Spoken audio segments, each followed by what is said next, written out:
How's it, Bills fans? Triple Coverage Podcast here, sponsored by 716 Barbershop and a new partner, Lancaster Indoor Bounce House with the Safari Adventure Arcade located in Lancaster, New York, right downtown. Guys, we dominated Pittsburgh. Josh Allen's ready to talk about anything but the happenings with him and Cam Hayward and his comments in his interview. But we're going to talk a little bit. We're not going to go right to Cincinnati quite yet because I want to have a couple quick thoughts on that domination and revel in a Bills victory. Let's see if we can get more than one in a row here going in 12-1 in December in the last 3 years. So, what's up, Shoop? Oh, nothing much. Another big game ahead this Sunday. Yeah, it was a weird game Sunday against Pittsburgh. Definitely a slow start when it came to the offense and scoring. And yeah, I think some Bills fans were a little worried at halftime, but came out in the second half and got the job done. Scott Casson, what's going on, brother? Not much. I missed you guys last week. I had to spend Thanksgiving with my family. Gross, but good to be back with you guys. Yeah, it was a tale of two halves last Sunday. I was some Bills fans who were nervous at the half, but Joey Bosa came out, set the tone, the strip sack, and then Benford picked it up for the touchdown. Then he got a pick like 2 plays later, so they really turned it on. And who knows, maybe there was that late hit by Patrick Queen on Josh Allen that wasn't called, should have been called. Seemed to kind of get the boys fired up. Maybe that's the start of the championship DVD. Maybe that gets them going, flips the switch, gets the energy that they needed. And this is what Bills teams do every year. They seem to flip a switch as we get down the stretch, which is what you want them to do. So let's hope that this was the switch flipping game, and the schedule, which we thought might be easy down the stretch, isn't going to be. So we'll have a tough test with Joe Burrow this week. But yeah, excited to talk about it with you guys. For sure. The weather is definitely getting colder up here today in Buffalo. That wind is cutting right through every jacket I own. So definitely looking for the Bills to create some heat on Sunday. And they certainly did against the Steelers here. James Cook was on fire, 32 carries, 144 yards. That run game was pretty impressive. Scott, what is your first quick thought here on the Bills run game? Yeah, I think they said they ran the same play 29 times, and there's nothing the Steelers could do about it. That's such a good feeling as an offensive team. I'm sure Joe Brady was just, he was having a great time. Like, hey, we're going to call duo again, and I know it's going to work. Say what you want about his play calling. It was great on Sunday with that play. There's no better feeling than an offensive lineman when you know that the defense knows exactly what you're going to do, and there's absolutely nothing they can do to stop you. They just ran the same play down their throats, and the Steelers' defensive line is not bad, and there was nothing they could do about it, and it was awesome. The passing game left a little bit to be desired, but in those conditions, we'll take it. We'll take an awesome run game. Yeah, James Cook is great. Shout out Ray Davis, too. Raymond. For a while, he wasn't getting any carries at all, and I think he had like 8 for 52 off the top of my head, which was awesome. He had a few big runs. So maybe that kick return against the Texans kind of got him going. Because if we can have all 3 running backs going down the stretch, take some of the load off James Cook, that's going to be huge. I thought he had 69, but that could, if anybody gets 69 yards rushing, that's going to stick in my head. That was something else. Fair. Yeah, they out Pittsburgh. 62 yards. Sorry, couldn't let that. We between the two of us. You had one number, I had the other. They out Pittsburgh. They went into their house and said we're gonna out muscle you and out tough you in this game. And it was what did they have, about 45 minutes of time of possession. It was something. It was a weird watch as Bills fans, because it's like you weren't blown away by the offense, but they did enough, and the defense looked great. I know that Pittsburgh has had their ups and downs offensively this year, but still, it's a good sign that this defense is even with the injuries they've had, kind of putting it together and piecing it together. I believe they're top 3 in passing defense the past 6 weeks, which is a great sign. But it was a game where you needed it, and this is another game where you need it, and hopefully they can take that momentum defensively, especially defensively, going up against the much better Bengals offense than Pittsburgh offense this week. Yeah, basically 42 minutes to 18 minutes in time possession, like you mentioned. So super critical to establish and maintain that run. I mean, people have been talking about Joe Brady being predictable and how bad it can be for the offense. It was nice. I mean, you would like him not to be predictable, I guess, but at least this time they couldn't stop it. So even though he was predictable, they still gained the yards. I mean, that's really the fun thing for me here. On the defensive side, Christian Benford, Defensive Player of the Week. Shoot, give your shout out here to Benford, and what have you seen from him? Been playing well last couple weeks here. Yeah, he had a slow start to the season, and I think again people. It's a jump to I mean, it's the NFL. It's a what have you done for me lately league, and early in the season when he was kind of having his ups and downs, people were questioning, the extension and is he actually, that true number one. In this past few weeks, he's really started to again put it together. You shadow DK Metcalf a lot throughout the game. I'd imagine something similar this week to Jamar Chase. But either way, yeah, he had a phenomenal game. Obviously, the fumble return for a touchdown, and then the very next drive, he had the interception. So, just Christian Benford, man, I think he's a huge part of this defense, and they're going to need him to be able to step up the rest of the season, in the regular season, and in the playoffs. And he definitely stepped up against Pittsburgh. Yeah, Benford was great, and you wonder if maybe early on in the season there was some kind of hangover from the concussion he had at the end of last season. I guess concussions at the end of last season. And then he was dealing with something through training camp. He was questionable for week 1, but looks like he's healthy now and playing awesome. The Bills are going to need him to, especially he's going to have his hands full this week on either side of the field. If he shadows tomorrow, or if T. Higgins, who looks like he's going to play on the other side, that's not an easier matchup. So, yeah, awesome that Benford is back, and nice to have that one side of the field where you just don't have to worry about anymore.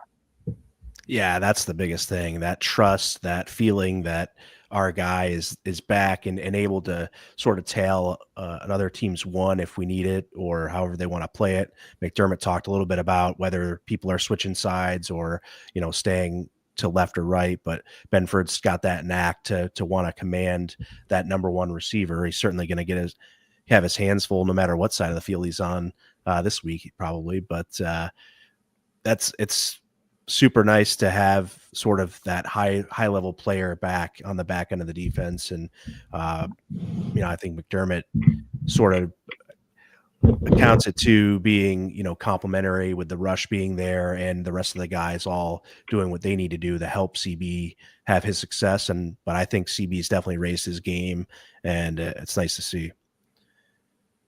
We're going to do, Scott, you had this on there. Might as well just roll it all into one here. 7-1 Slicker of the Week this week is going to be a shout out to Alec Anderson and Ryan Vandemark. Guys, let's talk about how these guys come in, 2 tackles, TJ Watt on the other side of the ball. Certainly, Alec Anderson had a couple of the penalties and whatnot, but 0 sacks, as John Roberts here in the comments telling us as well. Very good job for Anderson and Vandemark. So just talk about that effort and shout out to the 7-1 Slickers of the Week. 7-1Slicks, our proud sponsor here. Just got my cut today, so check that out. They're in on Broadway. I knew something was different. And here's the QR code. If you scan this, you can book your cut directly with them on the Cut app, or just head over to the Cut app and select 7-1Slicks Barbershop. Yeah. Alec Anderson had a little bit of a rough start with the penalties. But yeah, I mean, when it came to especially against TJ Watt and that defensive line, they handled him pretty well. And, it's one of those things where I think a lot of people were worried going into this game about the tackles and how they would kind of hold up. But they showed that, hey, we know that we know our assignments and know what we're doing when it comes to on each play, what we're supposed to do. I do think the noise maybe a little bit early was the reason for Anderson's slow start, just getting used to that Pittsburgh. I mean, Pittsburgh is another stadium where they can definitely get loud and that and TJ Watt. Yeah. And TJ Watt's pretty good, Trying to get a head start there. I would too. Yeah. So, but he cleaned it up. That's the one thing that you want to see. You don't want to see it happen all game. I mean, it was nice to be able to see him step up and see that trust that Josh and Cook and the rest of the offense has in them. Yeah, Alec Anderson, I think they said hadn't played tackle since college at UCLA. And your mom goes a couple to college. false starts, like she did actually, yeah. A couple false starts against TJ Watt, like I would false start too. I'd be trying to get a head start as well. Vandermark, you weren't worried about him. We've seen him spot start from some games, and he's been fine. Anderson, I just didn't know that he had that in his bag to go out there and play tackle. He thought maybe Grable would do it coming back, but he's had this terrible concussion that's taken him all season that then magically healed when our two tackles got hurt, which is just great medical timing. But it was nice that Alec Anderson was able to just slide over. He's an awesome team guy. You hear that all the time. Was the 6 offensive lineman last year, played a ton. Now they have Jackson Hollins. He doesn't play as much. He hasn't really had many snaps. So awesome for him to not see the field a whole lot, to go in at right tackle, a spot he hasn't played in years, and have a fine game against TJ Watt and leading the charge in the run game. A lot of those runs went to the right side. So good for him. We'll see if the tackles are back this week. But if they're not against the Bengals D-line without a Trey Hendrickson out there, I think these two are more than serviceable. Yeah, Anderson's pretty wild. When I talked to him at Deion Dawkins' car show, he's, his favorite thing he said about Bills Mafia and stuff was getting around this time when you get the snowballs out and chuck them. And he just loves the wild and crazy. So he just fits right in to this fan base so well too. So shout out to Alec Anderson, great performance and just nice stepping in. Obviously, faltered a little bit with some penalties, but overall was solid. And Vandermark is a luxury really to have as a 6th offensive lineman to be able to play with very little drop off in whichever tackle spot you need him to. I've been impressed with him as well. And not much more to say. They are the 7-1-Slickers of the week here on the Triple Coverage Podcast, sponsored by 7-1-Slicks Barbershop and Lancaster Indoor Bounce House with the Safari Adventure Arcade. All right, next one, quick thoughts here. Brandon Cooks, Gabe Davis, 2 receivers added to this roster prior to the Pittsburgh game. We saw Brandon Cooks obviously get that 3rd down target early. Not too much from Gabe. Ben and I loved Gabe Davis's stat lines in the books against Pittsburgh, and we did not win any money on those.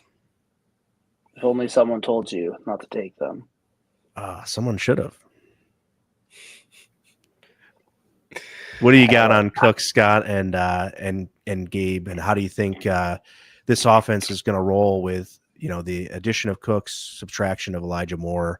Obviously, we still have injuries out there with Palmer and Curtis Samuel, but how do you think those two integrate? Yeah, Gabe coming up was only a matter of time.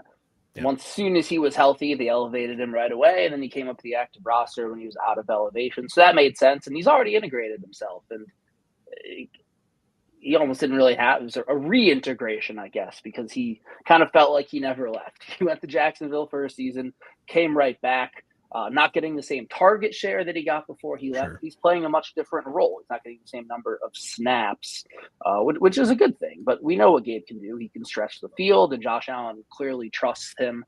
So he's going to contribute, obviously, and he's great in the run game, blocking. Brandon Cooks, I guess he's not what he used to be, but he definitely still has some speed. And if nothing else, he's a downfield threat that this team didn't have. And he was a veteran that got released went to the team he wanted to go to, which we'll talk about in a little bit is not always the case. But yeah, he's a downfield Segue. stretch. He can run fast. He can run straight. And is he going to help a ton and make a big difference? I don't know. I don't think so. But hey, he's a capable body with a lot of experience. Yeah, I'm sorry I don't have my Gabe Davis jersey picture to post here during the show, but just know that I do have a Gabe Davis jersey. I'm very excited about his The return Lions to just threw a Buffalo. screen to their right tackle, and he dropped it. Oh, go figure. Yeah, Gabe. We've talked about him over the That was past his few weeks. moment.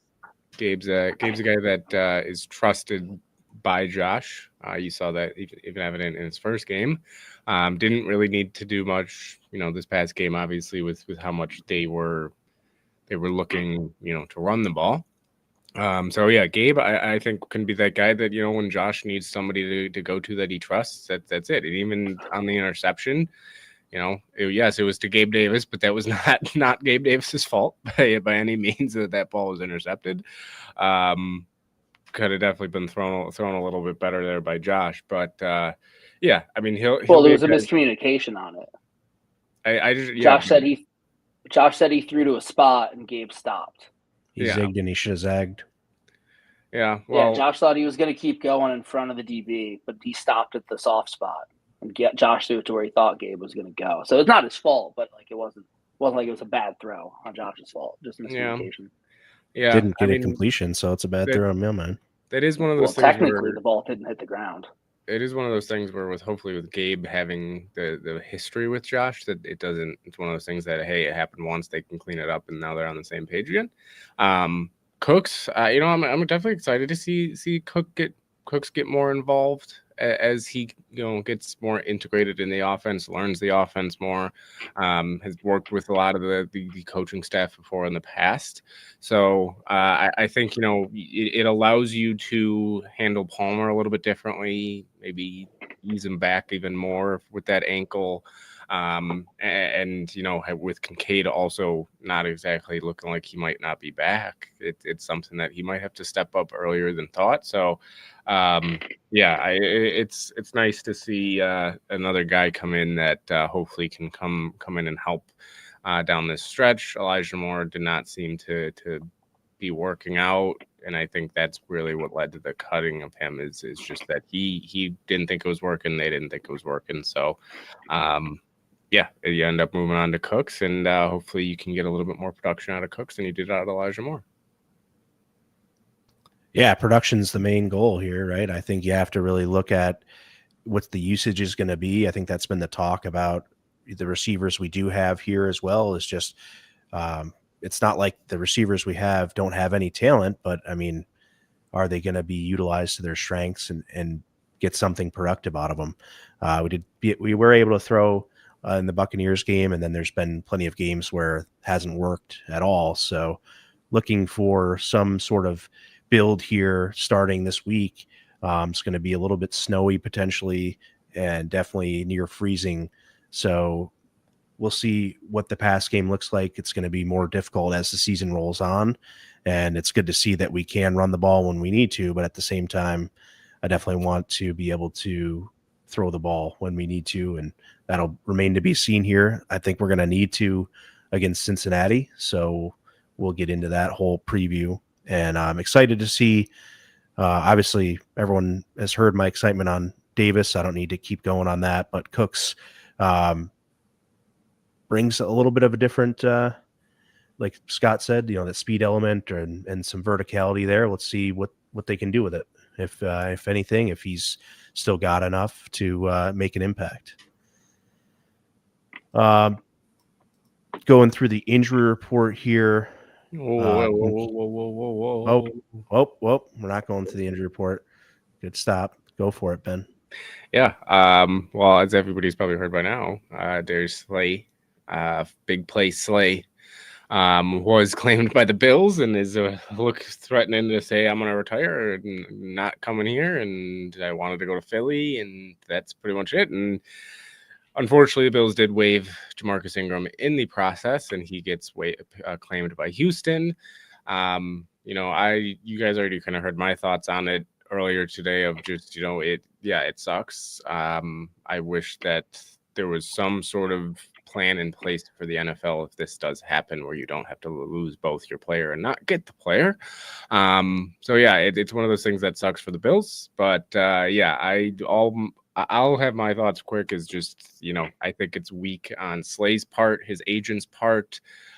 Pittsburgh knew it's weak on their part, and I know people want to blame Bean, and yes, maybe he should have done a little bit of a better job of making sure that Slay wanted to come here. But at the same time, I don't think that you would expect somebody. I've never at least heard of somebody doing this in the past, where they get claimed and they're like, "I'm not coming." Maybe Bean should have double checked with the agent beforehand. He could not talk to Slay due to tampering rules, but he could have talked to the agent. Just a little weak on Slay's part, especially if this is it for his career. That's a pretty weak way to go out. But who knows? Maybe the Bills can somehow talk him into showing up and playing the rest of the season for him. But does not look like it. Now looks like they might be looking for some corner depth. So what do you guys think about that? So I'm pretty sure, and based on a quick Google, confirmed this happened to the Bills before with a guy from the Steelers, Dre Archer. Remember him? The really fast kid from Toledo, running back. Steelers caught him. Bills signed him. He said, "I'm retiring." So it does happen. Like, you don't have to play for the team that claims you. Like, if you just want to say, "I'd rather not play," that's your right. Like, they don't own you. So it sounded like it was Philly or nowhere, and I saw some stuff about that in Philly social media yesterday, of saying this was a real possibility, and it happened. And you don't blame Brandon Bean. I guess he could have talked to Drew Rosenhaus, who's his agent, and maybe he did. Maybe he was like, Slay wants one more play. We don't know what was said. We don't know what Bean did. We don't know what was said to him. So you can't really judge that. It is a ball. I didn't really understand why they signed him in the first place. I understand that he's depth and he has experience, but he's not good anymore. There's we need a a defensive end. Let's sign a cornerback. Well, yeah, but there's a reason he got cut in Pittsburgh. Pittsburgh cut him because they signed Asante Samuel. Slay wasn't very good last year. He was the weakest link on that Eagles defense. He's had a great career. He's just older. I would rather have Jamarcus Ingram than Darius Slay, because Darius Slay is not going to play special teams. Darius Slay is not going to play inside. Jamarcus Ingram can do anything. Is he going to be awesome at it? Not necessarily, but he can do it. So I didn't really understand it in the first place. And then hearing that he's probably just going to retire doesn't feel great, because they cut Ingram. He's a guy who went to UB, was on the practice squad for 2 years, fought his way to the active roster, defensive player of the week, 2 picks against the Dolphins, and kind of carved out a nice niche for himself here in Buffalo. And then get cut for a guy who doesn't end up showing up definitely sucks. But I don't know if I want to say it's Bean's fault, because again, who knows what happened? Maybe Drew Rosenhaus said, "Yeah, man, he's got one last run in him. Let's do it." And then he looked at the weather report for Sunday and said, "Nah, I'm going to go to Cabo." But yeah, who knows? It's definitely a disappointment. But you don't have to play for the team who claims you. And Slay is showing that's the case. Yeah, I don't really have much more to say on that. I don't like it. Didn't like it. It seems strange, and I'm not going to play a blame game on anything. They made a move. The guy doesn't want to be here. We're on to Cincinnati. That's what Josh says. He said that first? He did not say that first, but he just said it most recently. It's like a Wayne Gretzky, Michael Scott. Yeah, exactly. All right, injury report, guys. Bernard did not practice both days. Bosa week to week with his hamstring. Spencer Brown limited. Dawkins limited. AJ Ebenesa pops up today as a did not practice. Reed Ferguson listed with a neck here is full. Gilliam full. Hawes full. Dalton Kincaid, 2 limited practices here, seen with a brace on his knee today. That'll be big. We'll get into that a little bit about how that could help the Bills offense. Josh Palmer did not practice either day either. That injury did not look very good when he got tackled either. So I'm not sure. Just as weird if he's going to be out another week. they could they have just put him on IR and designated, or are they out of designations at this point? I don't know what the benefit might be, but another roster spot anyway. We can bring 4 guys back still. Yeah. So right. We have the TJ spots. Sanders full both days. So I think that what do you guys make of the injuries? Scott, take it wherever you want here. It looks like Brown and Dion on their way back.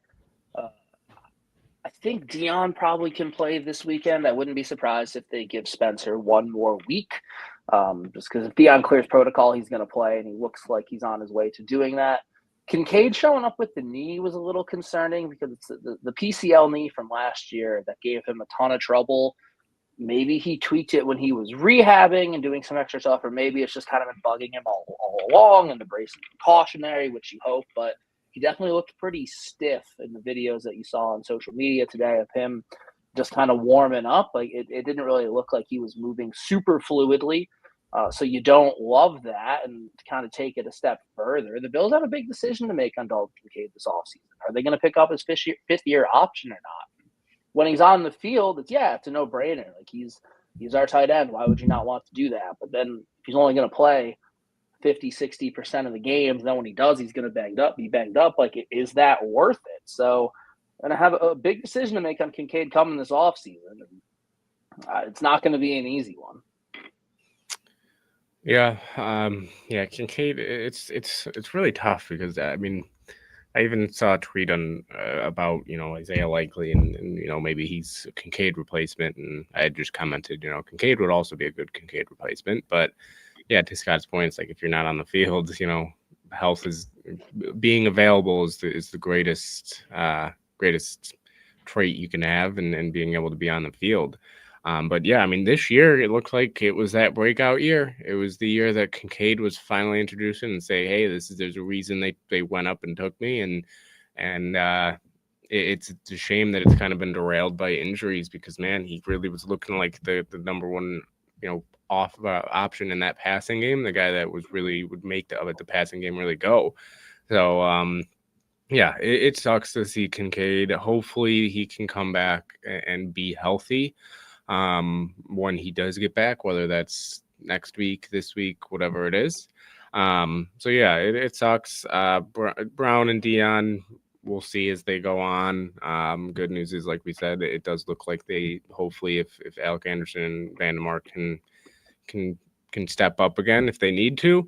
Bosa is a little bit concerning. Hopefully that Bosa, if he it's not too serious where he can come back, but you never really know with Bosa and with hamstrings that they can linger.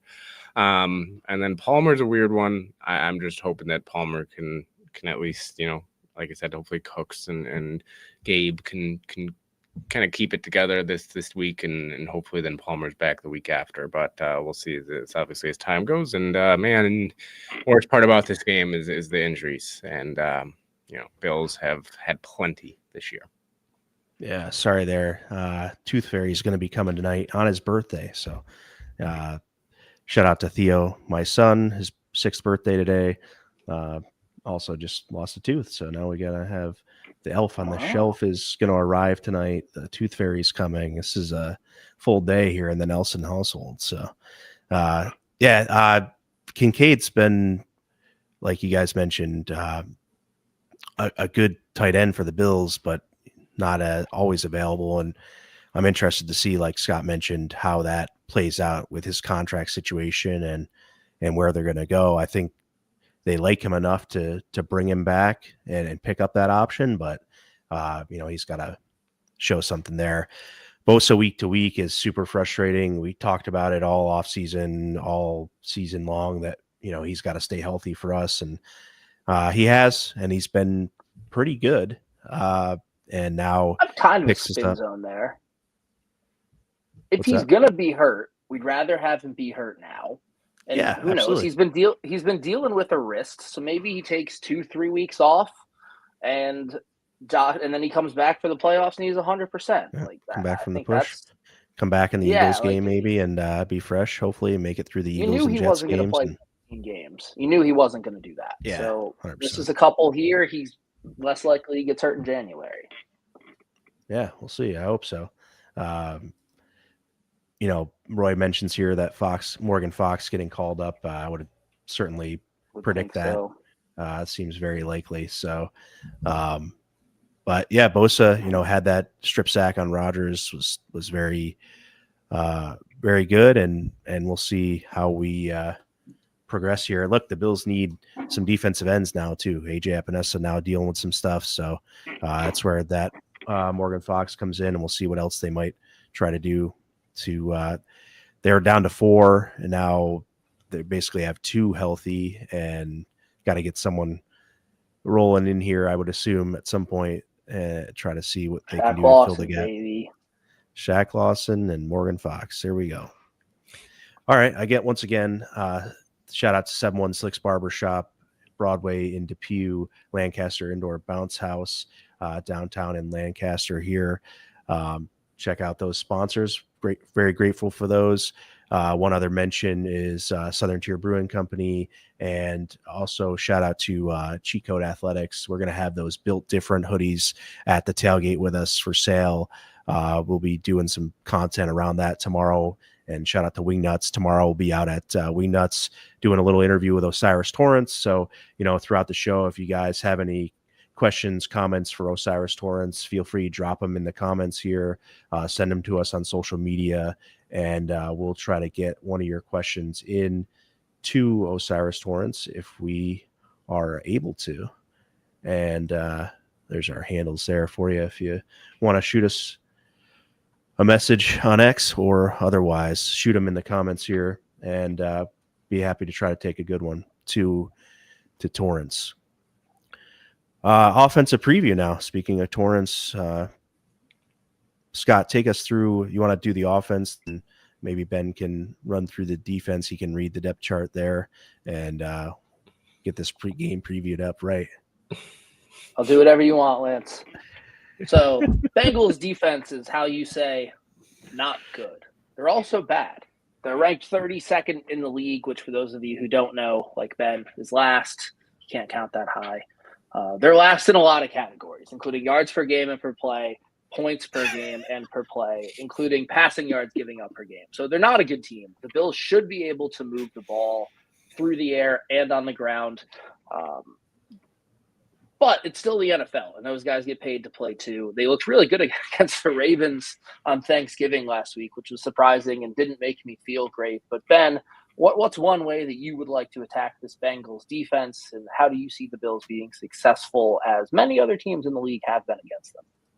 Yeah, I think, you saw with the Ravens, they turned the ball over and they didn't take what was given. And that's one thing that the Bills got to do, whether it's the run game or the pass game, take what they give you. Yes, they played well against the Ravens. But again, Lamar Jackson might be having the worst stretch of his career right now. He is banged up. It's not really looking great in Baltimore right now. And I know the Bills offense has had their ups and downs, but at least, we've had signs of being able to put points up on the board. So, yeah, I mean, I think, I say it almost every week, but you got to take care of the football. You got to do it. If you're the only times that this offense really hurts this team majorly is when they turn the ball over. And you saw it with the Ravens last week against the Bengals. Would they have 5 turnovers? And Lamar, I think, had 3 of them. You're going to lose games like these to an offense that we're going to get to with the Bengals if you're giving them that many chances. You got to take care of the football, take what's given to you. If it's not working early, stick with it. Don't force it. It will open up because, as Scott said, this defense is not good. They're bad. They're horrendous. They're worst in the league. However you want to describe them in a bad way, that is what they are. So don't force it. Take what's given and don't turn the ball over. Yeah, I think they're going to need the weather. It's not going to be terrible, but it's not going to be ideal for chucking the ball over the yard either. So I think that you have to, you're going to have to establish the run and keep the time of possession in your favor like they did against Pittsburgh. I think it's even more true here, as Scott noted here, that keeping Burrow off the field, keeping Chase and Higgins off the field, is going to be a priority for this offense to help their defense out. And that's really the big key that I wanted to talk about. Yeah, so we talked earlier about Dalton Kincaid and if he was going to play or not. The Bengals are, I think they're the worst in the league at almost every statistical category against tight ends. They've given up 13 touchdowns against tight ends, which is double any other team. They give up almost 100 yards a game to tight ends, which is way more than any other team. So if Kincaid can come back and is able to play, this should be a game that he can eat. Like, this should be a Kincaid goes off game. If he can't, though, because he didn't look super shifty in practice this week. Obviously, we're not there for everything, but from what we saw, definitely looked like things are hampering him. Lance, are you confident in Knox, Hawes, and Latu to be able to exploit that in the case that Kincaid may not be able to go? I don't know if Josh is even confident in Knox. I'm not really sure, but we'll see, well, man. I'm not asking Josh. I'm asking Lance now. Fair. I'm not confident in Knox. I wish I was more confident in him. I wish I could say better things. The contract he has, the role he has, I just don't know. I hope he proves me wrong this weekend, goes out there and has a game. But Jackson Hawes, I'd like to see more out of. I don't know that he's shown me he can't do one thing or another. I don't know that he's shown me he can right yet. I'm not ready to make that determination based upon his tape this season. So I want to see a little bit more from Hawes. I'd like to see him get the opportunities, and not saying he should be playing over Knox by any means. I don't think that that's necessarily the case, but I do want to see what he's got and get him a few targets this week and see what he can do. Those were the words of a disgruntled Knox touchdown better for many weeks. Oh yeah. Maybe this is a Latu game. Who knows? If Kincaid is unavailable, we'll see. Lance will be betting that one as well. So if everybody don't bet it now, because Lance already is on his phone right now, hitting that place bet button. But yeah, I mean, yeah, it Knox. Yeah, he hasn't lived up to the contract, but it's crazy because early on in his career, he looked like a guy that can be somebody that can be a weapon in an offense. I know that video was posted about him just against the Bengals a few years ago now at this point, where he stiff-armed one guy to the ground and bulldozes over the other. I think it was Jesse Bates. That might have been the start of the downfall for Jesse Bates there. But yeah, I mean, it's something that you hope maybe you see this weekend. Maybe you see, just get Knox a little bit involved and let him get a little bit of run after the catch. But yeah, it's hopefully they can get it going. I did not know Latu's already. Yeah, good catch. I thought he'd only been called up twice, but I guess he was called up earlier. Kincaid gets hurt so much, it's tough to keep track. So it's either Kincaid or two tight ends, it sounds like. Jackson Hall's legacy game incoming. Yeah, all signs also pointing to sounding like Trey Hendrickson not going to play. That's just a tough situation for them. He wanted to be traded. He wanted an extension. They just gave him a reworked deal. It doesn't seem like he's super happy with it. Hasn't been playing a ton. But good news for us if he doesn't play, because he's really the only guy on that D-line that really worries you. And if we don't have to deal with him, that's a big plus. Like the Swiss flag, a big plus. Indeed. I think that not having him lined up across from either of the tackles who may or may not be playing injured or may not be backups, although what we said, Anderson and Vandermark did an admirable job against TJ Watt and company. I just would rather give the Bills another sort of plus this week and not have to deal with that sort of game wrecker. Yeah, at least Bengals fans got to go to one Super Bowl with them 3 years ago, which was also the last time they made the playoffs. So, at least they got that memory that they can always look back on and still look back on to this day. Until we beat Joe Burrow, I'm withholding from commenting on any bad Bengals things because we haven't beat them. Well, they haven't beat a lot of the league the last 3 years, so it is what it is. But yeah, Yeah, we'll see. Obviously, hopefully that does help. The offense takes a little pressure off of the offensive line and Josh, and they're able to sit back there. And hopefully, Josh has a good, clean pocket this weekend. But yeah, we'll see. You guys got anything else on the offense versus this Bengals defense? Scoring more points than them, I think we'll be in good shape. Yeah, absolutely. I do want to see. Like I said, the biggest thing I'm interested in with the passing game. We talked about the Bengals defense against the pass not being very good. I just don't know if the elements are going to allow you to pass, though. So we'll see how that works out. It may need to be more of a running game. It's not going to be a snow game by any means, I don't believe, but I think there will be some elements in the air. So, yeah. I mean that could also though be a good factor for the Bills, although they might get another cool video of Joe Burrow throwing the ball in some snow that they can have. So maybe and the reason why it might be good is what we're going to talk about right here. In a game they blew us out in. So. Yeah, I'm. It's just they'd be a little like us, just going on and on about like the Ravens, like we beat them consistently, but at the end of the day, it doesn't mean beat the Bengals consistently. I'm saying it's the opposite of like Ravens fans with us, where never mind. Just we'll move on here. Until we beat them, I'm just not gonna talk down to them because I like Joe Burrow, and I like I liked Jamar Chase. I like Chase Brown.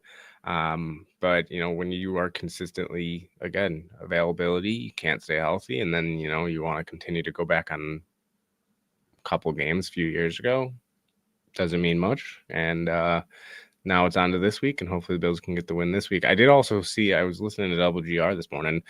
All time Bills and Bengals are 17-17. Bills are 0-3 against them in the playoffs. They're 0-3 against them in the playoffs, 17-4 against them in the regular season. So hopefully you can take the head-to-head lead. 17-14? 17-14 is what I say. You're not the 17-17 close enough to 32. You're not proving the point that you can count that. I don't know what I just said. So it's late. Long day. I don't know where I am. I don't know where I am now. Onto the defense. We already mentioned it a little bit. This is going to be a bigger challenge than last week for the Bills defense. They are, I believe, top 3 in EPA all season for passing defense, which is kind of a shock, I think, to a lot of people. Shaq Thompson, when he's in the lineup and Terrell Bernard isn't, they go from 5.5 yards per rush with Bernard in, 3.7 with Shaq Thompson. So you've started to kind of see a little bit of a shift there while Shaq Thompson is man in the defense here. But again, this is an offense that is high-powered. If they get T. Higgins back, who looks like he might be back because I believe he was a full participant today, or at least full participant today. Concussion.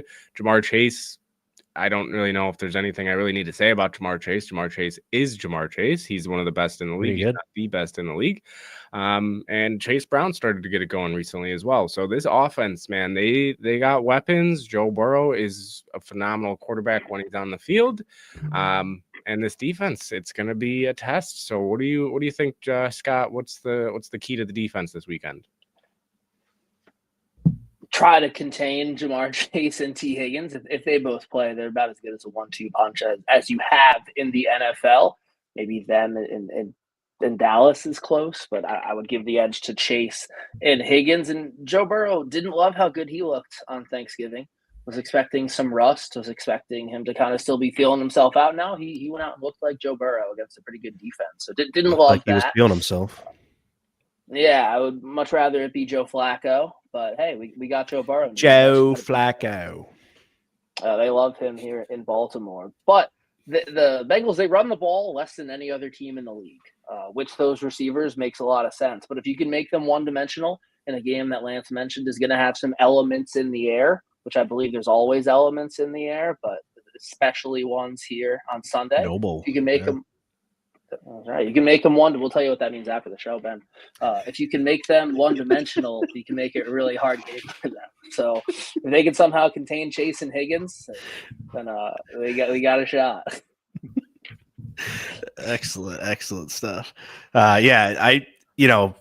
we got to also contain the big runs from the Bengals, because it's not like they're not capable of it against the Bills defense who is susceptible to that. So you still have to be aware, Chase Brown's still a decent running back and has the ability to break some runs off on you. So you do have to be buttoned up there. But yeah, I mean, it's going to be, do not give up explosive plays over and over again. So this will be, we just talked about Christian Benford, defensive player of the week last week. And let's see where he's really at. This is good of a litmus test as you're going to get on a guy. So this is what I'm looking at. I'm going to be looking in the secondary all day for the Bills defense to be trying to blanket Chase and T. Higgins. We'll see if Higgins actually does play and it gets back, but looks like he has a chance at the very least. So, I still want to say, let's try to limit Chase Brown, because that's what I'm worried about with this defense, is if you focus too much on the Chase and Higgins duo and stopping everything there, does that allow the run game for the Bengals to find something, even though it hasn't been great or they haven't done it a lot? And then the second thing, really, how can they get pressure on Joe Burrow, right? We're down Bosa, maybe down Epinesa now. So where is that pressure going to come from? You're going to have TJ Sanders kicking out to edge at some times. Is Deion Walker going to be able to press up the middle and try to, get in Burrow's face? Who else really can step up and make an impact? Can we see Greg Rousseau sort of take over a game at all? Haven't seen one at least as big as like we saw last year. We had that 3-sack game against Arizona at the first game of the year and whatnot, but let's see if he can take over and really come through for this defense. But I think they're going to have to get some guys on blitzes and try to find something there where they can rush Joe Burrow and make him make some bad decisions. Yeah, you mentioned pressure. Sorry to cut you off, Ben. Just when they're gonna have to try to manufacture pressure by fronts and blitzes and quarterbacks like Joe Burrow with receivers like they have, who when they blitz can get open, is generally not a great recipe for success. So we'll see. Do they rush 4 and say, hey, we're gonna try to cover for 5 seconds? Do they try to heat them up and get it out quick? Kind of damned if you do, damned if you don't. So yeah, we're gonna need one of those guys on the D line to show up and make some plays by themselves. But they're going to have to mix in those pressures as well. They're going to have to mix in some chances with blitzing. Do it all the time. Wow, the Cowboys are just melting down right now. It's insane. Yeah, did you see Dak Prescott roll back and then throw it backwards to lose 16 yards? Classic. And Ferguson, Ferguson just fumbled. So damn, I hate to see it. It's a fumble on Dak right there. No, it's on Ferguson. Oh, it's on Ferguson? Oh, yeah. Sorry, fantasy, Wait, I'm going to talk. Well, I also am playing, me and my fantasy. I'm playing Ferguson in fantasy, and he recovered the backwards pass for 16 yards. So that's a minus 16-yard rush for Ferguson. Plus amazing. That's huge. Amazing. That's awesome. When it comes to this defense for me, I'm gonna agree with Lance there. You want to limit Jamar Chase and T. Higgins, but if you pay so much attention to Chase, even if it's just Chase, that will allow Higgins to get open, that will allow Chase Brown to get going. So I'm always, usually in Chase Brown's gonna get his. He is just that, or Jamar Chase. Jamar Chase is gonna get his. He's just that good of a player. So if you can limit everybody else and say, we know Chase is going to beat us here and there, limit him as much as we can, but really shut down everybody else. That's, to me, always going to be the key to success, is just don't let the underdogs, or not the underdogs, I guess the quieter offensive players on their offense beat you. Christian Benford, let him do what he's got to do, and he'll get beat a few times. It's just going to happen, especially when you're going up against a player of that caliber. But everybody else is going to have to step up against Chase Brown, against T. Higgins, get after Joe Burrow, make him uncomfortable. Don't let him sit in the pocket. But it's definitely a easier said than done situation. So we'll see how they do. But yeah, defense, bigger test this week than last week against Pittsburgh. So yeah, you guys got anything else on the defense at all? No, that pretty much says what we needed to say. All right, Scott, give us your fantasy starts and sits here this week. Starting high school state championship games. New York High School Football State Championship games are this weekend. My alma mater, Saratoga Springs, is in AA game Saturday at 6. I don't believe Saratoga's won a state championship before. We made the state semis when I was there. Did not win. So taking on CBA Syracuse. So root on the Blue Streaks and hope that they can take this one home. One of my old teammates is the coach, so pretty cool to see him having some success. I'm sitting flight delays. Flying to Buffalo tomorrow for the game. Didn't want to drive this weekend. My flight isn't until tomorrow afternoon. It's already delayed. So I guess 'tis the season for that. And I'm also sitting conference championship games that don't mean anything. Obviously really excited for college conference championship weekend in NCAA football, but the 12-team playoff has kind of made it where a lot of them don't really mean anything. Like Ohio State, Indiana is going to be awesome, but they're both going to get buys. If Alabama loses to Georgia and falls to 3 losses, I think they're still going to get in. BYU, if they lose, they maybe don't get in. But the way that the system is right now, these games really don't mean anything. So I'm going to be interested to see what they do to change that. Maybe they have a play-in system in addition to the conference championships, like a third-place game for that other spot. But it is just kind of a bummer. This weekend used to mean so much, and now it really doesn't. Yeah, I think people still want to be conference champs, but especially James Madison. Ohio State was not the conference champ last year, and they won the national championship, and I can tell you which one they care more about. Yeah, absolutely. For sure. But I'm going to start Khalil Shakir in this game, and I'm going to sit Prater because the guy can't make an extra point, apparently. I don't know. Kicker over 40, kicking in the cold. I'm good. Well, So I mean, I will say though, I don't think most leagues, if you miss an extra point, it does not count for negative in fantasy leagues, and it's only 1 point if you do make it. Yeah. So I think it does now in ours after you complain so much. I mean, it doesn't make sense. If you miss a kick, you miss a kick. Why? If anything, extra points should be like minus. If you miss an extra point, it should be minus like 5. It's an extra be point. minus 10 or something crazy. It should be astronomical. Yeah. All I know though is that if we get another penalty after we score, if they get another penalty after we score, can we please accept the penalty on the extra point? So no field position game. Ben doesn't know the rule. They instead of having them kick in the wind. A 20, what is it, 25, 28 yard extra 37. Point? From the 15, it's 37. Yeah, so if the extra point for the Steelers. If Yeah, you back them up 15 yards, have them kick a 50-something yarder on an extra point. A 47-yarder, it's from the 30. Math. But I would rather take it on the kick. It is, and the extra point's from the 15. So then you go to 30 and then add to makes it 47. Yeah, it would be 47. 47 yards. Either way, make them kick a 47 I would rather take it on the goal. kickoff because the new kickoff rule, if you kick it out of bounds, you get 25 yards from where you kick it off. You kick it off from the 50, you give it to him on the 25. You're gaining 10 yards. Oh, 10 yards, but points are worth them missing 1 point. Is what we've seen it already with the Bills just against Houston. That game would have gone to overtime if they would have made an extra point. 100% would have. Matt Prater missing that extra point. I'd rather have them kick a long extra point than that's just not have true. them get 10 yards difference. But hey, whatever. And then that one wasn't that bad. The first one was the one that really was annoying because it's like just go, especially if you're like just go for 2 on the 1, like an extra point. You get 2 now, and now it adds up. Either way, getting off topic there.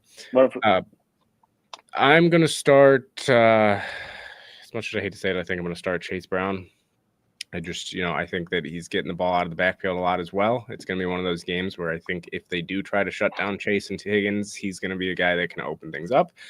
I'm going to sit my brain this weekend because, as you can see, it's been a long week, and I need to kind of do a mental reset here, especially tomorrow. I will also be exhausted driving back from Toronto late at night and having to deal with that traffic. So I will be even more tired. And if you see me at the tailgate and it doesn't look like, much going on in here, nothing much is not. Are we gonna see you at the tailgate? This weekend, yes. This weekend, yes. Right. You will see me this weekend. Can't, guarantee what time, but I will be there. Yeah.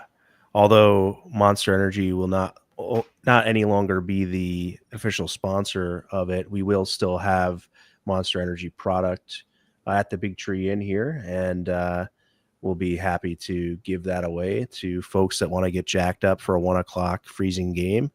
And like I said earlier, we'll also have Built Different hoodies by Cheat Code Athletics. You'll seen those on the internet. Jordan Poyer's worn them.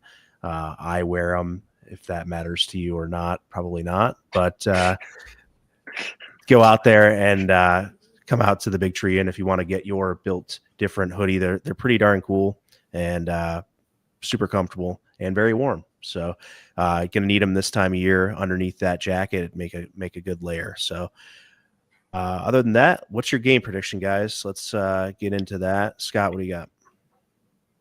I have 31-24 Bills. I think the Bills win. I think it's pretty high scoring. Two pretty good offenses, two pretty okay defenses. Well, one okay defense, one pretty bad defense. I think 31-24 Bills. I'm going to go with, if you know the score, it happened a few years ago in a shootout game. I think it's going to be a shootout, 51-54. And hopefully it's just a phenomenal game that you look back at and say, man, I was glad I was able to watch this and witness two great quarterbacks go at each other. But if you can name the other game, Scott, give Lance a chance to answer first. What game ended 54-51 a few years ago, Lance? The Lions game? Nope. Nope. Thursday night. Rams, Chiefs. Oh, I thought you meant a Bills game. Okay. Oh, no, I don't. Yeah, no. I think, yeah, I know you'd be able to. 2018. Well, what was the Lions now? Was it 48, 45? No, you were right. It was 54, 51. Or, yeah. No, the Lions Bills. Wasn't it like 48, 45 or something like that? Yeah, that one sounds right. That was a high scoring one, though. I actually did forget about that one. Yeah. 48, 42. 48, 42. Close. Fair. With all right, I'm going to go 38. In the fourth quarter. How many? 34 points 34 points scored in the fourth quarter.